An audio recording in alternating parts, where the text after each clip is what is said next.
Rasulullah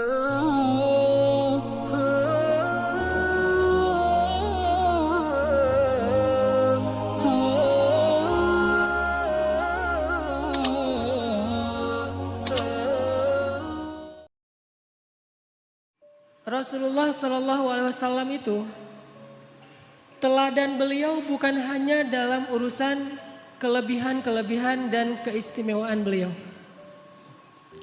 Tapi Rasulullah Shallallahu Alaihi Wasallam juga teladan justru dalam kekurangan dan kekeliruan-kekeliruan beliau. Karena Rasulullah Shallallahu Alaihi Wasallam adalah manusia, maka Allah telah mentakdirkan Rasulullah itu tidak selalu tepat, tapi selalu benar. Ini dalam bahasa fikih, benar dan tepat itu beda ya. Kalau benar lawannya salah. Kalau tepat lawannya keliru. Kalau benar bahasa Arabnya hak. Kalau salah bahasa Arabnya batil. Kalau tepat bahasa Arabnya shawab. Kalau keliru bahasa Arabnya khata'. Apakah Rasulullah selalu benar? Selalu benar. Rasulullah tidak pernah mengajarkan yang batil. Tapi apakah Rasulullah pernah keliru? Pernah. Rasulullah itu berbuat dosa? Tidak. Tapi lupa? Ya. Dan Rasulullah SAW teladan untuk kita bukan cuman ketika beliau tepat. Bahkan beliau teladan untuk kita ketika beliau keliru. Rasulullah SAW bukan cuma teladan buat kita ketika beliau ingat. Tapi juga teladan untuk kita ketika beliau lupa. Nah, teladan ketika Nabi keliru, teladan ketika Nabi lupa, ini jarang dibahas. Padahal itu uswatun hasanah juga loh. Uswatun hasanah dari mana? Kalau kita lupa, kalau kita keliru, kalau kita salah, gimana cara kita untuk tetap on the track, tetap diridhoi Allah, tetap Allah maafin kita. Kalau kita salah, kalau kita keliru, kalau kita lupa, kalau kita silap, kalau kita berdosa. Caranya adalah kita harus meneladani Nabi ketika Nabi juga berada dalam kondisi yang sama, walaupun tetap Nabi lebih baik daripada kita. Buat saya, laqad kana lakum fi Rasulillahi uswatun hasanah, bukan hanya ketika Nabi SAW sholatnya khusyuk, tapi juga ketika Nabi sholat lupa rakaat. Nabi itu pernah sholat harusnya 4 rakaat, lupa jadi 2 rakaat. Terus selesai salam 2 rakaat nih, kayak orang sholat qashar. Selesai salam, sahabat nanya, ya Rasulullah, apakah kita mengqashar sholat? Kata Nabi tidak. Memangnya kenapa? Kita sholat 2 rakaat loh Rasul. Kata Nabi beneran? Beneran. Tanya ke sahabat-sahabat yang lain, semuanya bilang iya. Kita tuh sholat 2 rakaat. Akhirnya Nabi berdiri lagi, takbir, melanjutkan 2 rakaat sholat yang tersisa dan menutupnya dengan sujud sahwi. Lupanya Nabi uswatun hasanah. Sehingga kalau kita mengalami apa yang pernah Nabi alamin, kita sholat lupa nih, maka kita punya teladan yang paling baik untuk memperbaiki kesalahan dan kelupaan kita. Oh, kalau saya kurang 2 rakaat, tinggal tambah. Tidak harus diulang dari awal menurut jumhur ulama. Uswatun hasanah. Dan bukan hanya itu, uswatun hasanahnya juga buat kita bahwa Nabi itu gak pernah sombong, gak pernah gengsi untuk mengakui bahwa beliau keliru. Itu juga uswatun hasanah. Kan harusnya Nabi itu yang dilihat itu yang ideal-ideal, yang keren-keren, yang istimewa ya. Begitu sekali keliru, Nabi kalau misalnya beliau bukan teladan, beliau gak akan ngaku. Ah, kalian aja yang gak khusyuk. Kan saya gak mungkin gak khusyuk, saya ini Nabi loh. Masa kalian ngomongin saya salah? Enggak. Kalau kayak gitu, beliau bukan uswatun hasanah. Justru karena beliau lapang dada, besar hati, low profile, tawadu, dan mau mengakui kalau beliau memang keliru, disitulah uswatun hasanah dari Nabi untuk kita. Kadang seorang ustadz bisa salah, kadang seorang guru bisa keliru, kadang seorang pemimpin juga salah. Gak boleh seorang pemimpin merasa bahwa dia tuh selalu benar, tuh gak boleh. Karena kalau dia sudah merasa selalu benar, berarti dia sudah mengkultuskan dirinya Dan Allah mengatakan fala tuzakku anfusakum huwa a'lamu bimanittaqa. Janganlah kalian menganggap diri kalian suci, artinya nggak pernah salah. Jadi pemimpin yang meneladani Rasulullah SAW bukan cuma meneladani dari angle jujur, amanah, profesional, tapi juga meneladani Nabi dari angle apa? Bahwa kalau keliru berbesar hati untuk mengakui. Kalau dinasihati oleh orang lain dan nasihat itu memang tepat dan benar, maka dia menerima dengan lapang dada. Kalau perlu dia berterima kasih kepada orang yang sudah menasihati dia. Bukan malah ilfil, bukan malah menyakiti, bukan malah menzolimi. Ini uswatun hasanah ketika Nabi keliru. Laqad kana lakum fi Rasulillah Laqad kana lakum fi Rasulillahi uswatun hasanah. Pasti di dalam diri Rasulullah itu ada uswatun hasanah. Tapi kan Rasul gak selalu tepat. Walaupun tepatnya itu banyak, sedikit keliru. Tapi tetap ada kelirunya.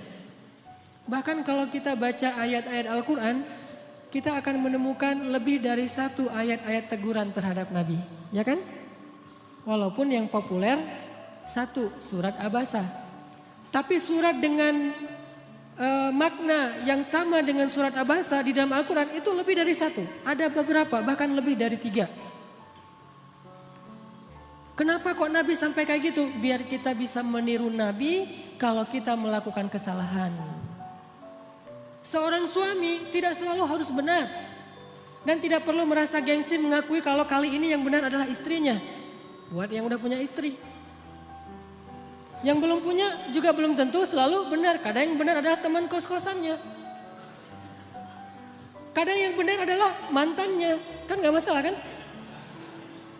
Kalau ditanya kenapa kalian putus? Gua gak sabar. Jangan, oh dia tuh emang gini-gini. Enggak, kadang-kadang emang dia yang baik. Kita yang waktu itu lagi terbawa emosi. Tapi di balik semua itu emang lebih baik putus mungkin. Supaya mereka mencari yang lebih baik dan lebih halal. Tapi yang pasti teman-teman, kita coba malam ini belajar uswatun hasanah Nabi dalam kondisi ketika Nabi keliru. Dan ini sama sekali bukan ingin menjelek-jelekan Nabi, sebaliknya kita ingin melihat betapa Nabi itu hebat. Justru ketika kita melihat betapa Nabi besar hati, lapang dada, kita akan semakin kagum kepada sosok Rasulullah Sallallahu Alaihi Wasallam. Contoh sholat tadi aja udah dapat 2 uswah, 2 teladan. 1, Nabi besar hati. 2, pelajarannya bahwa oh kalau salah dalam sholat berarti tinggal kita tambah ditutup dengan sujud sahwi. Ada 3 nih. Yang ketiga pelajarannya dalam kasus itu apa? Ternyata sahabat-sahabat Nabi itu orangnya dewasa. Sahabat-sahabat Nabi itu orangnya mateng. Gak gampang pundungan. Nabi sholat. Kurang 2 rakaat, mereka nggak komen, katanya Nabi sholatnya nggak khusyuk, nggak gitu. Mereka nggak unfollow Nabi. Wah, udah nggak benar nih postingannya, gue unfollow aja nih. Dan komennya cuman yang dekat doang sama Nabi, yang komen yang lain nggak ikut-ikutan komen. Jadi komennya itu komen positif, bukan ngebully Nabi, bukan Nabi mah ternyata sholatnya juga mikir yang lain. Saya kira selama ini udah keren banget, ternyata pencitraan doang, enggak. Kenapa? Karena mereka followers yang udah mateng. Bukan followers yang labil, yang galau gitu. Sehingga sekali Nabi postingnya agak-agak kurang tepat, mereka pundung fisabilillah. Bayangin kalau sekali Nabi keliru terus pundung kan berkurang kan umat Islam? Tidak, yang terjadi justru semakin bertambah. Kenapa? Mereka faham Nabi itu wama Muhammadun illa rasulun qad khalat min qablihi rusul. Dia juga seorang makhluk yang diutus oleh Allah. Kadang dia wafat, Allah menghidupkan dan mematikan, Allah memberi makan, Allah memelihara, Allah membuat dia ingat dan lupa. Semua itu adalah sifat manusia yang melekat pada diri Rasulullah Sallallahu Alaihi Wasallam. Cuma satu bedanya. Beliau Allah jaga dari berbuat dosa, maksum. Dijaga dari berbuat dosa. Jadi Nabi itu gak buat dosa, tapi kalau keliru ya. Lagian keliru itu bukan dosa sengaja. cuman lupa, cuman salah faham, cuman ijtihad. Sehingga sahabat ketika Nabi keliru, ya udah easy going aja, tinggal bangun, ngelanjutin. Jadi makmum Nabi, nggak ada sahabat yang akhirnya dorong-dorong Abu Bakar, lu aja yang jadi imam. Kayaknya Nabi lagi agak-agak kurang khusyuk gitu malam ini. Kayak lagi apa misalnya, enggak, sahabat tetap aja, ya udah Rasulullah kita ikutin. Nabi lanjut 2 rakaat diikutin, dan nggak ada yang ngomongin di belakang, nggak ada yang diam-diam. Bisa gitu juga ya Nabi, gua heran, jadi gosip. Terus besok keluar di postingan-postingan sahabat, Nabi ternyata manusia biasa. Hashtagnya Nabi lupa, viral di antara mereka. Gak usah dibesar-besarkan, itu hal yang wajar. Udah aja mereka lupa. Tapi tetap direwayatkan kisah ini supaya apa? Laqad kana lakum fi Rasulillahi uswatun hasanah. Biar kita bisa niru. Ini angle uswah hasanah yang coba kita terapkan dalam hidup kita. Menyikapi kalau orang lain keliru. Orang lain itu bisa orang tua, orang lain itu bisa guru, orang lain itu bisa teman, orang lain itu bisa pasangan, orang lain itu bisa tetangga, orang lain itu bisa pemimpin, bisa pejabat, bisa siapa aja. Bahkan orang yang paling soleh sekalipun melakukan kesalahan dan kekeliruan. Salah satu di antara ciri-ciri orang bertakwa yang Allah sebutkan di dalam surat Ali Imran 135. Walladzina idza fa'alu fahishatan aw zalamu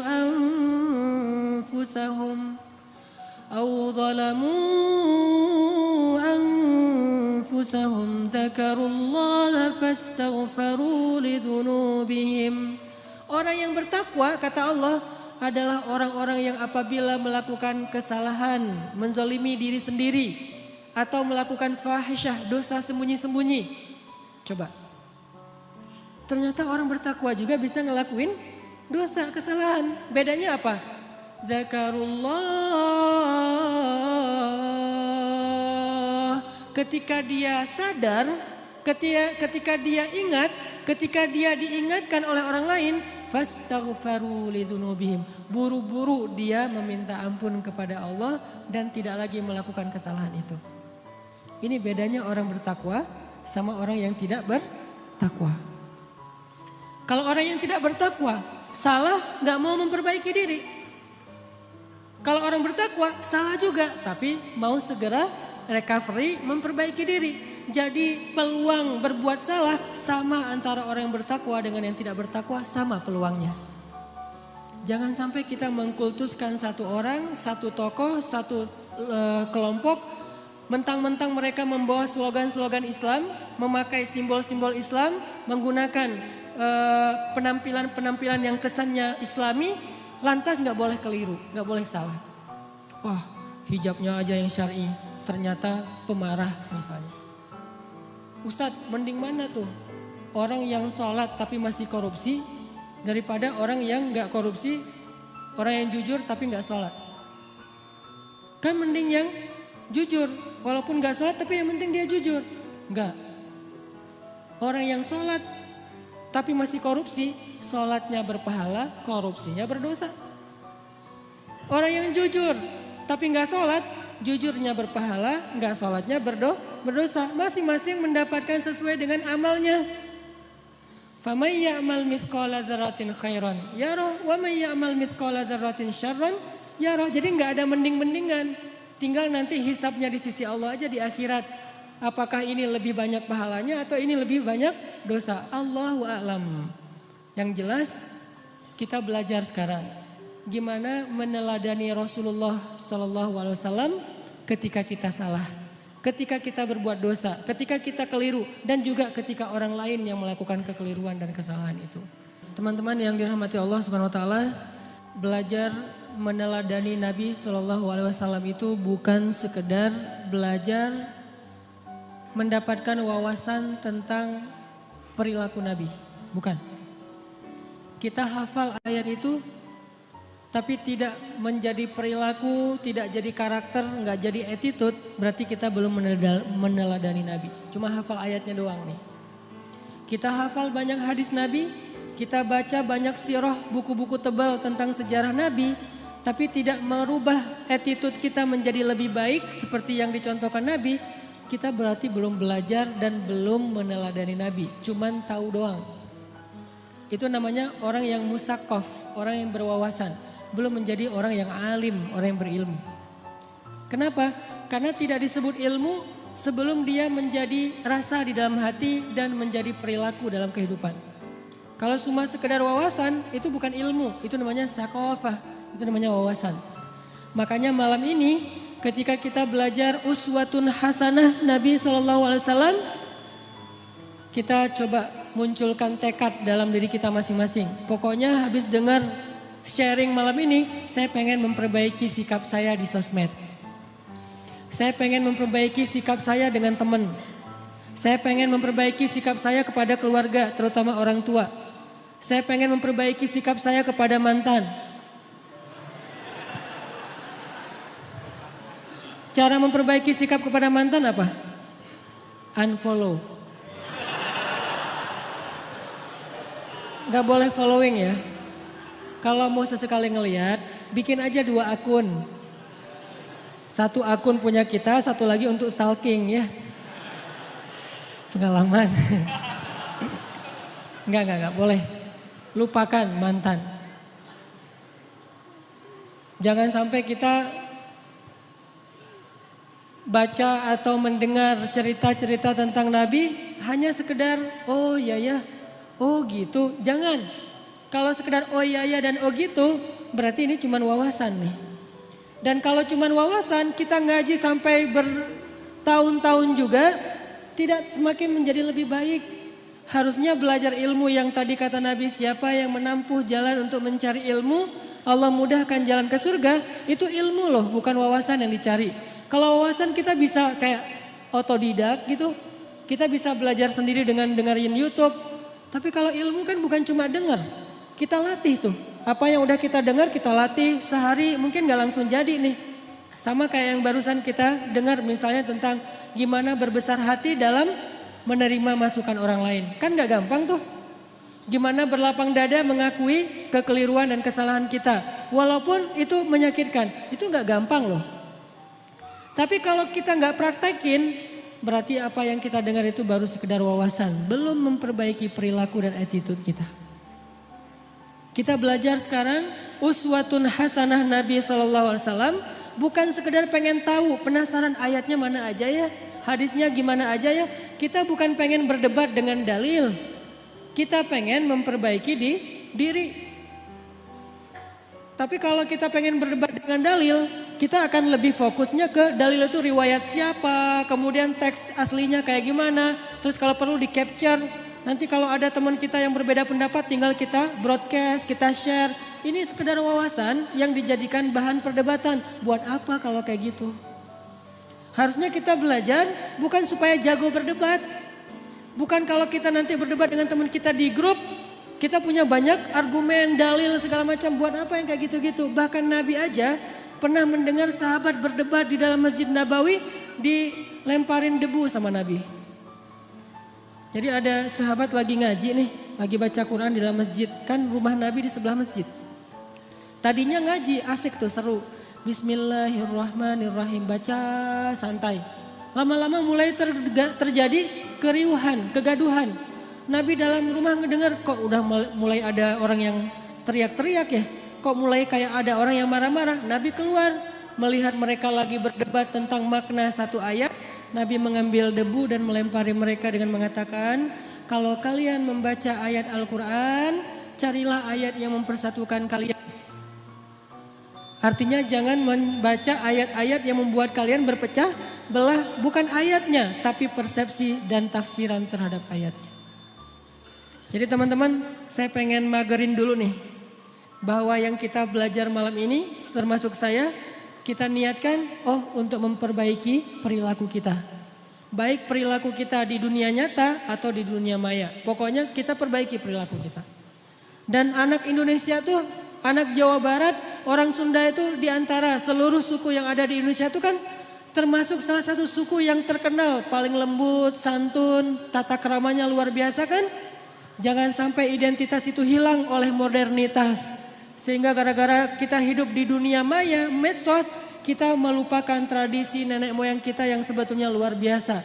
Kenapa tradisi itu harus pindah ke Jepang, harus pindah ke New Zealand, harus pindah ke negeri-negeri yang tidak mengenal agama?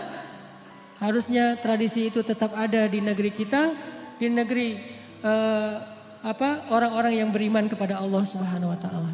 Makanya kita perbaiki lagi. Karena saya beberapa kali jalan ke beberapa negara, rahmat dari Allah bukan karena hebat. Kalau orang lain mungkin jalan-jalan itu karena banyak duit ya. Ada yang bahkan sakit kepala dikit jalan ke luar negeri. Di rumah gak ada bawang ke Singapura ya. Dan kalau saya mah alhamdulillah gratis diundang akhirnya ke luar negeri. Tapi diniatkan juga sekalian belajar, main, termasuk pencitraan ordai gitulah pokoknya. Jalan ke ke Jepang gitu. Kenapa orang Jepang itu attitude-nya lebih islami daripada kita? Padahal mereka tidak membaca teks-teks agama karena mereka terus berusaha memperbaiki perilaku mereka. Walaupun sisi lain mereka banyak masalah sih. Jalan ke New Zealand, di Auckland misalnya. Itu orang-orangnya itu luar biasa, sangat menjaga perasaan orang lain. Nah kita punya teks yang sangat ideal. Punya teladan uswatun hasanah yang udah paling keren lah pokoknya. Nggak ada lagi teladan yang lebih keren daripada teladan kita. Emang ada manusia yang lebih keren daripada Rasulullah? Nggak ada kan? Rasulullah itu yang paling keren udah tuh. Yang paling teladan terbaik. Kalau teladan kita udah terbaik tapi perilaku kita nggak terbaik. Pasti ada masalah dalam kita meneladani Nabi ini. Bukan Nabinya yang nggak keren. Kita belum meneladani Nabi secara utuh. Baru mengambil wawasan-wawasan dari hadis-hadis Nabi SAW.